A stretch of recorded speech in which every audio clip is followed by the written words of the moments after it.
안녕하십니까. 토마토 투자클럽 신동주 전문가입니다. 네, 명기를 복귀 수요일날 다시 찾아왔습니다. 오늘 시장 맞이하신 분들 다소 불안감에 휩싸이고 이렇게 많이 좀 아쉬움도 많이셨을 텐데요. 일단은 그 주말 지나고 나서 이제 오늘 제가 첫 방송이잖아요. 그러다 보니까 무역 협상에 대한 얘기들, 그리고 이제 어제 새벽에 이제 미국 시장 이제 큰 폭락을 일으켰던 장 단기 금리 역전 현상, 이런 거에 대해서도 좀 설명을 드려야 될 것 같은데요. 결론부터 먼저 이제 두 가지로 말씀드리면 너무 불안하지 않으셔도 된다. 오늘 지금 여기 보시는 이 표가 지금 코스피 일봉 차트인데요. 여기 딱 빨간색 양봉으로 영망치형으로 딱 떤 모습을 보이실 겁니다. 그러니까 이걸 보시면서 너무 불안감 휩싸이지 않으셔도 된다. 이렇게 좀 결론적으로 말씀을 드리고요.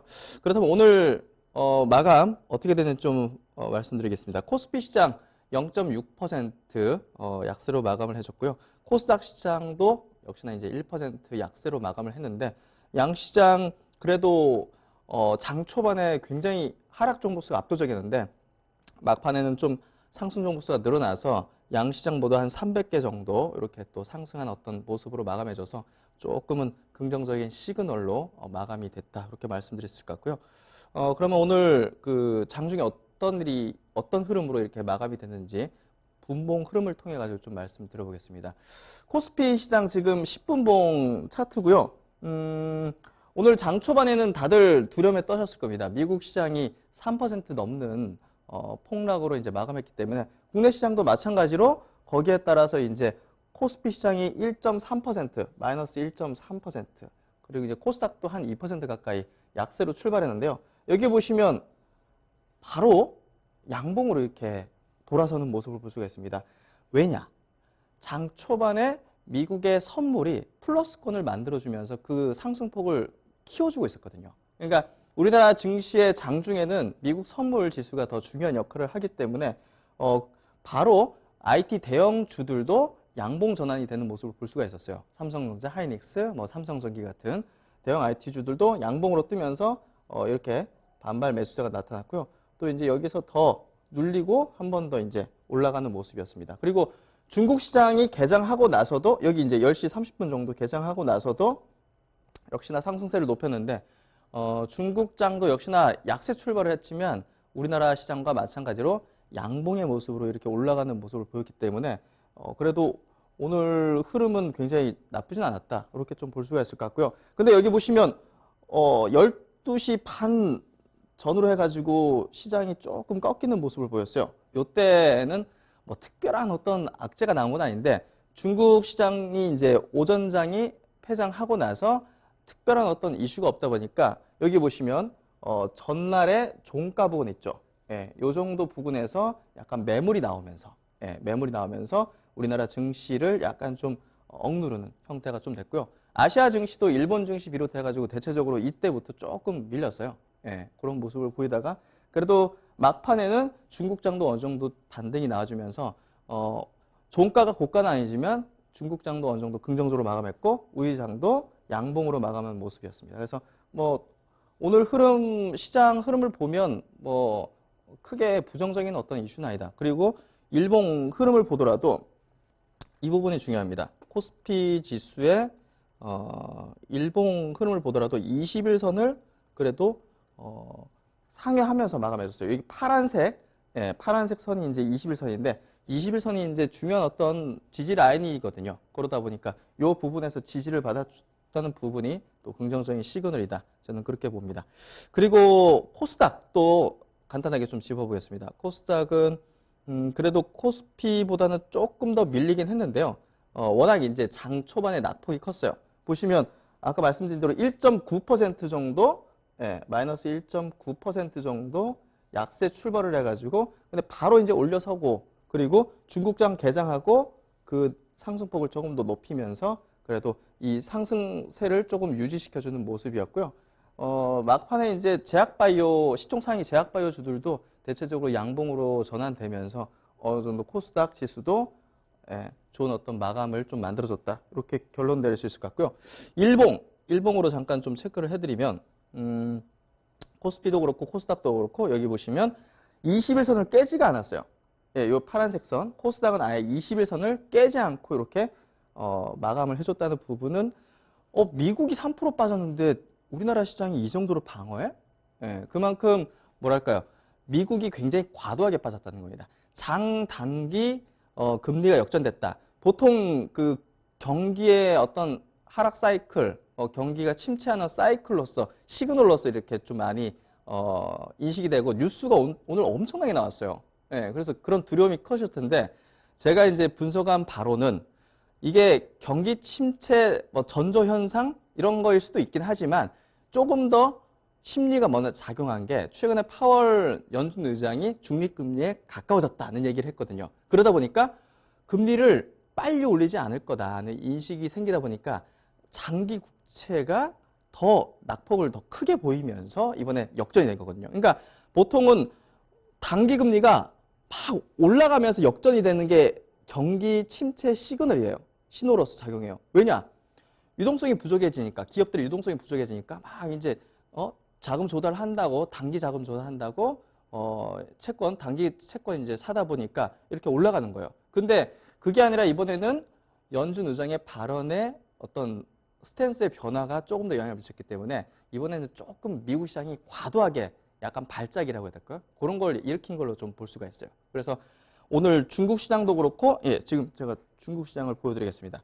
상해 종합 증시를 보면 어느 정도, 왜 금리의 어떤 이 문제가 아시아 시장에 엄청난 미국보다는 영향을 미치지 않았느냐를 좀 알 수 있는데, 지금 이제 상해 종합 증시 이게 일봉입니다. 예, 일봉인데 역시나 21선 그리고 5일선 정도, 5일선 위에서 안착해 주는 모습이에요. 그리고 3일 동안 이렇게 보시면 양봉으로. 그러니까 마이너스 출발해도 플러스로 마감했다는 겁니다. 예, 이게 이제 저가 매수가 강력히 있다는 거고, 지금 미국의 어떤 여러 가지 금리라든지 무역 협상이 지금 뭐 난항을 겪는다. 바로 방향이 또 이렇게 달라졌는데, 그런 게 시장에는 어느 정도 지금 보세요. 상해 증시가 이렇게 빠진, 역별로 빠진 이 상황이 어느 정도 그런 것들에 대한 반영이 되었다는 인식이 있고요. 그런 측면에서 볼 때는 나쁘지 않은 상해 종합 증시의 어떤 마감이었다. 이렇게 좀 볼 수가 있습니다. 그러면 이제 역시 또 중요한 미국 시장 나스닥의 흐름을 또 체크를 해보도록 하는데요. 글로벌 증시는 대체적으로 지금 약간 이평선의 저항대에서 부딪히면서 약세로 좀 반전된 모습이었어요. 그러니까 이게 보시면 이번에 금리 가지고서 이렇게 명분을 삼은 것도 어떻게 보면 이유를 붙인 거라고 보시면 될 것 같아요. 지금 보시면 나스닥 종합지수인데요. 여기 보시면 중장기 이평선과 60일선 여기 딱 겹쳐있는 부분에서 음봉 나오고 이렇게 뚝 밀려버렸단 말이죠. 예, 이게 이제 어떻게 보면 주요 이평선에서 저항을 받았다. 예, 이게 나스닥 종합지수도 그렇고 S&P 지수도 그렇고 유럽의 주요 증시 대체적으로 다 이런 어떤 라인대에서 지금 이런 모습이 나타났거든요. 그런 부분들을 본다면 어느 정도 조정을 받을 위치에서 받았다. 이렇게 좀 인식을 할 수 있을 것 같고요. 조정을 받을 위치에서 나와줬는데 보다 더 금리에는 시장이 굉장히 민감하잖아요. 우리가 연초에도 그렇고 보면. 그런 부분이 발생했기 때문에 저는 뭐 심리에 의해서 조금 더 발생한 하락이다. 그렇게 좀 결론 내리고 너무 불안해하지 않으셔도 된다. 다만 지수 관련주는 좀 주의를 해라. 왜냐면 지수 관련주 있으면 이런 어떤 상황이 계속적으로 치우쳐가지고 변동한다는 거죠. 그런 부분을 좀 주의하시면 저는 그렇게까지 우려할 부분은 아니다. 이렇게 좀 결론 내어드리도록 하겠습니다. 그리고 그 다음 수급으로 한번 넘어가면 조금 특징점이 있는데 오늘은 제가 업종별로 외국인 기관 이렇게 수급이 어땠는지를 먼저 좀 체크 한번 드리도록 할게요. 중요한 또 변화가 있었으니까. 여기 보시면 오늘 외국인들이 코스피 시장에서 1,973억을 순매도했습니다. 그리고 이제 기관은 932억을 순매수했고요. 근데 이제 외국인의 매도의 대부분은 여기 보시면 전기전자 섹터입니다. 1,786억. 대부분이죠. 그러니까 결국은 외국인들은 지금 대형 IT주 위주로만 내다 팔았다고 보시면 될 것 같고 나머지 업종에 대해서는 그렇게 수급이 나오지 않았다. 그리고 이제 기관들이 이제 담았던 이 932억은 대체적으로 보시면 여기 금융투자, 약간 단기로 저감해서 들어온 부분이다. 예, 금융투자와 국가단체. 이 두 개 주체는 보통 프로그램 연계해가지고 수급을 만듭니다. 차익으로 만들거나 아니면 단기로 이렇게 박스권 상에서 하단에서 사고 상단에서 팔고 하는 단기. 예, 그러니까 일주일, 2주 내외 정도의 어떤 수급 정도라고 보시면 될 것 같아요. 그래서 임팩트 있는 수급은 아니고요. 그래도 이제 외국인들의 수급 자체가 완전히 전체적으로 판 게 아니었다. 예, 이런 부분에는 그래도 뭐랄까요. 한국을 완전히 내다 팔았다. 이런 게 아니기 때문에 너무 두려워하지 않으셔도 되는 어떤 수급이다. 그렇다면 이제 프로그램적으로 한번 체크를 해보면 그런 부분이 더 이제 나와지는데요. 지금 보시면 오늘 이제 프로그램 쪽으로도 막판에 수급이 좀 유입이 됐습니다. 그래가지고 비차익으로도 한 340억 정도 순매수. 예, 그러니까 업종별로는 IT만 팔았지 나머지는 나쁘지 않았다. 이렇게 볼 수가 있을 것 같고요. 최근에 프로그램으로는 크게 변동사항이 없습니다. 예, 크게 변동사항이 없어서 유념해서 보실 필요는 없고 비차익에서도 대량으로 한 2, 3천억 정도가 뭐 매도가 나오면 조금 이제 우리가 지수를 약간 박스권 하단으로 방향으로 봐야 될 건데 뭐 그런 수급까지는 아니기 때문에 너무 두려움하지 않으셔도 된다. 이렇게 좀 제가 말씀을 드리고요.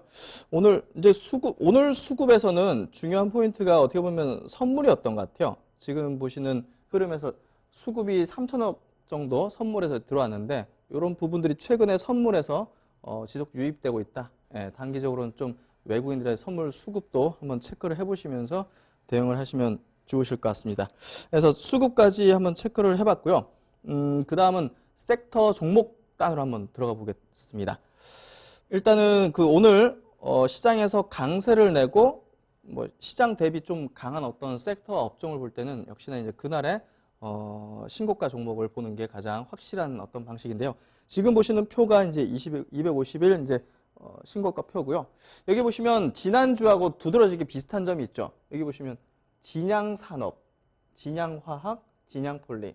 예, 역시나 이 종목들이 지금 중소형주인데 신고가를 내고 있습니다. 오세훈 관련주로 지금 정치 테마 관련주입니다. 그리고 바로 밑에 있는 대신정보통신도 유승민 관련주로 이제 정치 테마주에 묶여 있고요.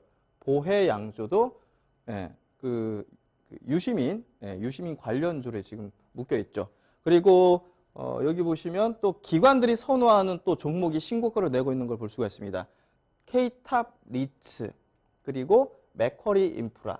예, 이런 거는 이제 인프라 부동산 관련된 리츠죠. 배당을 많이 주는 그런 종목인데 이런 종목이 기관의 매수세를 등에 업고 신고가를 경신을 하고 있다는 것도 여러분이 보실 연말에 또 중요한 수급적인 포인트가 아닐까 싶습니다. 그래서 일단은 지금 시장은 굉장히 수급적으로 정시 테마주에 몰려 있다는 걸 지금 여러분들이 여기서 확인하실 수가 있고요. 그렇다면 먼저 그 정시 테마주를 먼저 짚어보겠습니다. 먼저 많은 분들이 관심이 있으실 것 같고 최근에 시장을 어떻게 보면 지수 주도하는 건 아니지만 시장 전체적인 심리를 수급을 좀 주도하는 종목들이기 때문에 일단은 그런 종목들을 먼저 좀 체크를 해보도록 하겠습니다. 먼저 진양산업 오늘 상한가에 들어가는 종목인데요. 이런 종목은 제가 이제 말씀드리는 부분은 일단 상한가를 가거나 큰 상승을 이뤘을 때 거래량을 봐야 됩니다. 예, 최근에 남선 알미늄이 1억 주가 넘는 거래량이 터졌어요. 그런 종목들은 단기로라도 들어가서는 안 됩니다. 굉장히 위험할 수 있어요. 왜냐하면 밑에서 매집했던 어떤 특정 세력이 거의 물량을 이제 유통 주식수의 몇 바퀴를 돌리면서 물량을 털어냈을 가능성이 굉장히 높기 때문에 물량을 떠안을 가능성이 있죠. 하지만 진양산업 같은 경우 보십시오. 이런 종목들을 볼 때는 이전에 매집은 적이 있었는가를 봐야 되는데 보시면 단기적으로 기획된 어떤 흔적이 나옵니다. 예, 거래량이 듬성듬성 나오면서 윗꼬리를 그리면서 박스권을 그리다가 오늘 돌파 흐름을 보인 겁니다. 예, 이런 경우에는 여기서 매집했기 때문에 이 정도의 매집 뭐 단가를 본다면 어느 정도 한 번 정도 슈팅은 더 해볼 수도 있는 그런 어떤 기술적인 흐름이다. 그러니까 지금 정시 테마주는 완전히 끝났다기보다는요. 예, 지수가 지금 뭐 그냥 왔다 갔다 갈지자로 가잖아요. 예, 이런 지수 상황 속에서는 결국은 시장에서는 항상 수익을 내야 되는 집단들이 있고 수급들이 있습니다. 그런 수급들은 결국은 가장 충동적이고 감정적으로 달라붙게 만들 수 있는 어떤 재료나 어떤 명분, 정치 테마라든지 어떤 신약 이런 것들이 가장 좋죠. 그렇기 때문에 이런 어떤 종목들이 단기간에 그냥 오늘 내일간에 그냥 폭삭 다 끝나거나 그러지는 않을 가능성이 높다는 겁니다. 시장 상황을 보면서 그런 수급들이 움직이기 때문에 진양화학도 이런 것들을 보면서 한 번 정도 슈팅이 더 남았구나 이렇게 좀 판단을 해볼 수가 있을 것 같고요. 그리고 이제 유승민 관련주입니다. 저번 시간에도 한번 체크드렸는데 이런 종목이 접근을 하지 않아야 된다. 이런 관점을 가져야 되려면 거래량이 터져야 돼요. 일단은 여기도 보시면 슈팅이 나오기 전에 이거는 이제 한두 달 정도 이렇게 매집이 이루어진 거예요. 그러니까 단기적인 수급 어떤 특정 세력이 한두 달 상간에 매집을 하고 끌어올리기 때문에 결국은 단기간에 시세를 만들고 나가는 겁니다. 그러려면 가장 장대 양봉과 거래량 터뜨리는데 거래량이 이전에 터졌던 대량 거래 수준을 훨씬 상회하거나 2배 이상으로 상회하거나 아니면 유통 주식수가 뭐 한 2천만 주면 2천만 주 이상 아니면 상장 주식수만큼 터져버리면 이런 거는 굉장히 위험해지니까 주의를 하셔야 된다. 그 전까지는 어느 정도는 그래도 시세가 조금은 이어질 수도 있는 그런 가능성이 있다. 왜냐? 지금 시장 상황도 그렇고 이쪽에 대한 수급이 쉽게 사그라들지는 않기 때문에. 그래서 이런 종목들을 보실 때는 거래량을 유념해서 보셔야 되고 일단은 뭐 지금 현 정권의 지지율이 조금 떨어진다는 부분이 이쪽에 수급을 일으키는데 지금 주요 주자 중에서 움직이지 않았던 주자들도 있습니다. 예를 들면 뭐 김경수 관련주 그런 종목들은 지금 이 정시 테마 안에서도 계속 순환매가 돌기 때문에 조금 돌지 않았던 주자들의 관련주도 한번 찾아보시는 것도 그냥 단기적인 어떤 트레이딩 관점에서는 나쁘지 않다. 이렇게 좀 결론을 좀 내어드리고요. 그 다음에 제가 짚어드릴 거는 대형 IT주입니다. 대형 IT주가 최근에 계속적으로 지금 보시는 차트는 이제 삼성전자인데요. 계속적으로 이제 시장 대비 약세 흐름을 보이고 있습니다. 그리고 이제 미국 시장에서도 IT주들이 좀 좋지가 않은데 지금은 조금 달리 볼 필요가 있는 것 같아요. 오늘 같은 경우도 IT 종목, 삼성전자하고 하이닉스 주요 대형 IT 종목들이 지수를 주도해가지고 양봉으로 만들어주고 있었어요. 그걸 보고 나서 오늘 양봉 뜨겠구나. 지수 양봉 뜨겠구나. 그게 딱 나오더라고요. 그래서 지금 보시면 요 정도 자리에서 양봉을 뜨면서 수급적으로 계속적으로 받쳐준다. 이거는 기관 수급하고 외국인 수급하고 상관이 없습니다. 기관이 오늘 팔았고 외국인이 팔았다 하더라도 여기서 양봉 만들어졌다는 거는 이 종목에 대한 본질적인 수급입니다. 어떤 바람적인 그게 외국인 기관 쌍끌로 팔았다고 안 좋거나 이런 개념이 아니라는 겁니다. 그래서 지금 IT 종목들은 어느 정도 밸류 하단 정도까지 내려와 있는 상황이기 때문에 더 떨어지면 계속적으로 저가 매수 수급이 들어와요. 그런 측면에서 볼 때 높은 수익을 낼 수 있는 건 아니지만 어느 정도 밸류 하단이기 때문에 지수를 방어해주는 어떤 역할을 하게 될 거다. 이게 제가 지수가 지금 상황에서는 급락 나오기는 어렵다. 오히려 박스 흐름을 그릴 거라는 어떤 저의 어떤 시장에 대한 견해에 대한 어떤 근거입니다. 대형 IT주가 지금은 밸류 하단 그리고 기술적인 하단 부분에 있기 때문에 지수적으로 급락이 나오기는 어렵다는 얘기를 제가 드릴 수 있는 근거로서 지금 삼성전자 차트를 좀 보여드렸고요. 그리고 이제 제지주를 제가 한번 좀 설명드려보겠습니다. 오늘 제지주들이 좀 올랐어요. 제지주가 뭐 예전에는 뭐랄까요, 조금 둔한 그런 업종이었는데 조금은 좀 생소할 수도 있지만 한번 짚어볼 필요가 있습니다. 굉장히 많이 떨어진 차트로 보이실 거예요. 지금 보시는 차트가 신대항제지라는 기업입니다. 골판지 만드는 회사예요. 골판지. 골판지 만드는 회사인데 이 종목이 이렇게 많이 상승했다가 최근에 이렇게 빠졌는데 빠졌을 때는 또 뭐가 문제가 있었겠죠. 우려감이 있거나. 그 중국에서 환경 규제를 내가지고 우리나라에서 폐지 수입을 해 가던 거를 안 해갔어요. 그러다 보니까 국내 폐지가 막 쌓이니까 폐지 가격이 반값이 된 겁니다. 근데 골판지 회사는 원재료가 폐지거든요. 원재료 가격이 절반으로 줄어드니까 이익이 엄청나게 늘어난 거예요. 그래서 주가가 이렇게 보시면 저기 얼마입니까? 3만 원대에서 거의 10만 원까지 이렇게 수식 상승한 거예요. 근데 최근에 빠졌는데 중국이 미국과의 무역 분쟁 때문에 관세를 매기기 시작하면서 미국에서 수입을 못 해오고 한국에서 수입을 해가면서 국내에 남아돌던 폐지가 중국으로 일부 가면서 우리 나라에 있는 폐지 가격이 올라가는 거 아니냐 하는 우려감이 있었어요. 근데 최근에 분석을 해보면 그 우려감이 기우에 불과했던 거예요. 왜냐? 오히려 중국에서 수입을 해갔는데 그 이상으로 우리나라가 미국에서 수입을 해온 거예요. 예, 그래가지고 폐지 가격이 안 올라갔어요. 예, 그러니까 이 종목이 하락한 부분이 기우에 불과하면서 최근에 반등이 나오기 시작하는 거예요. 오늘도 업종적으로도 이제 상승률을 높였고 지금 이 종목도 그렇고 대표적으로 이제 골판지 회사가 이제 신대양제지 그리고 아세아제지가 있습니다. 이 두 종목이 오늘 일제히 4%, 1% 하면서 예, 저점을 올리는 어떤 모습을 보였는데 이런 어떤 제지주들도 어떻게 보면 지금 밸류 하단에 있는 종목이고 올해 예상된 실적 대비해서 2배에서 3배 정도의 퍼기 때문에 한번 관심을 가져보셔도 된다. 이렇게 좀 말씀드리고요. 그렇다면 명인들의 해안으로 제가 좀 향후 시장 전략을 좀 드리도록 하겠습니다. 여러분 지금 시장을 보실 때 굉장히 불안한 마음이 많으실 겁니다. 그리고 무역 분쟁, 내년 경기에 대한 둔화 우려, 금리 굉장히 복잡합니다. 하지만 저는 복잡하지 않습니다. 저는 불안하지 않습니다. 왜냐? 그런 부분하고 관계없이 어떤 성장을 하거나 모멘텀을 강하게 갖고 있는 섹터와 종목군에 집중하기 때문입니다. 그게 뭐냐면 조통, 개풀바, 뭔가 좀 암호 같은데 조선, 통신, 게임, 그리고 플랫폼, 그리고 바이오, 큰 시세가 나지 않은 글로벌 3상을 하고 있는 이제 바이오 기업이죠. 이런 어떤 5가지의 어떤 핵심 섹터 이슈에 집중을 하기 때문에 불안하지 않습니다. 그래서 이 중에서 뭐 게임하고 통신도 지난 시간에 좀 짚어봤는데 오늘은 조선 쪽으로 한번 좀 말씀을 드려보는데 조선 업종이 그래도 최근에 시장 대비해서 보시면 아시겠지만 이 현대중공업 차트인데 시장 대비해서 강한 흐름을 보여주고 있고 외국인 기관의 수급도 괜찮은 모습을 보여주고 있습니다. 왜냐?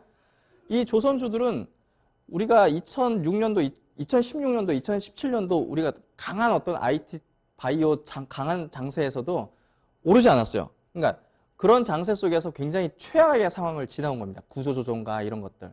그리고 경쟁 국가였던 중국이 또 기술적으로 이제 우리나라에 굉장히 열의가 되면서 이제 우리나라의 어떤 이 조선사들의 어떤 수혜가 계속적으로 이어지고 있고 그래서 지금 성과가 계속 올라가 있는 어떤 포인트가 이 조선주들의 어떤 상승폭을 계속적으로 중장기적으로 이제 올려주고 있는 겁니다. 내년도 실적이 어닝적으로 모멘텀적으로 좋아질 만한 섹터가 조선업종이 그래도 손에 꼽히고 있습니다. 그렇기 때문에 제가 볼 때는 여러분이 이제 시장 상황 속에서 불안하지 않으시려면 이런 쪽으로 계속적으로 관심을 가지시면서 접근하시면 불안함이 사라질 것이다. 이렇게 좀 결론 내드리면서 오늘 명인들의 복귀 마치도록 하겠습니다. 항상 성공 투자하시고 저는 다음 주에 또 찾아뵙겠습니다. 감사합니다.